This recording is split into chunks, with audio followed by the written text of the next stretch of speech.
8 வயசு குழந்தை பாதிக்கப்பட்ட மாதிரி எங்களை பத்தி வரைக்கும் தெரியலங்க. ஒரு பெண்ணுக்கும் எங்க வீட்டுல இருக்கிற ஒரு குழந்தையும் என்ன நிலைமை, இந்த மாதிரி அந்த குழந்தை என்ன வேதனை எல்லாம் அனுபவிச்சிருக்கோம். அதை பத்தி நினைக்கும் போது ஒரு குழந்தைய பெத்தவங்களுக்கு அந்த அருமை தெரியும். ஆனா இத பத்திலாம் கவலைப்படாம இந்த அரசு என்ன வேடிக்கை பார்த்துட்டு இருக்காங்க. நடந்து 8 நாள் ஆகுது. அந்த குழந்தை என்ன வேதனைப்படும், என்ன இது வரைக்கும் எந்த நடவடிக்கை எடுத்தீங்க? எதுவுமே நடவடிக்கை எடுக்கல. ஆனா இதுவே பாத்தீங்கன்னா சேலத்துல கலைஞரோட சிலைமலை இருக்கிற ஒருத்தர் ஒரு வயசானவர் கருப்பு பெயிண்ட் போட்டாராம். அதை உடனே ஆக்ஷன் எடுத்து உடனே அரெஸ்ட் பண்ணி தூக்கி போட்டீங்க. இதை விட கொடுமை, 1 மாசத்துக்கு முன்னாடி ஒரு முதியர் ரேப் பண்ணி ஒரு பொம்பளை செத்தே போச்சு. இது வெளியில யாருக்குமே தெரியல. இந்த குழந்தைக்கு நடக்கிற மாதிரி எத்தனை குழந்தைக்கு இது மாதிரி நடக்கும்? இந்த அரசாங்கம் என்ன வேடிக்கை பார்த்துட்டே இருக்குதா? எவ்வளவு இந்த மாதிரி பண்றானுங்க. ஆனா அந்த கிரிமினலை புடிச்சு அவனை பெண்கள் கிட்ட கொடுங்க.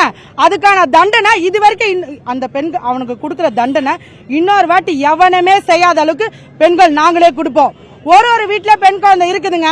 அவங்க மனசாட்சி தொட்டு சொல்லுங்க, இது என்னங்க ஆட்சி? இது ஒரு பெண் குழந்தைய நடமுடியல, ஒரு வயசானவங்களும் நடமுடியல. அப்ப யார் தான் இங்க நடமாடுது?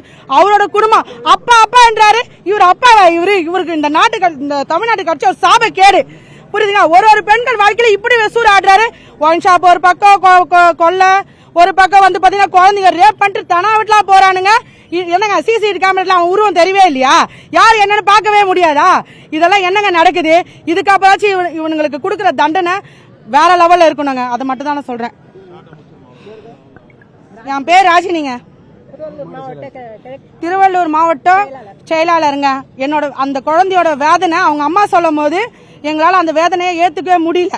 அந்த அளவுக்கு அந்த பெண் குழந்தை என்னங்க பண்ணும்? 8 வயசு குழந்தைக்கு என்னங்க தெரியும்? அந்த குழந்தை அழுதுங்க. பார்த்தவங்களுக்கு தான் அந்த வயிற்றுச்சல் தெரியும்.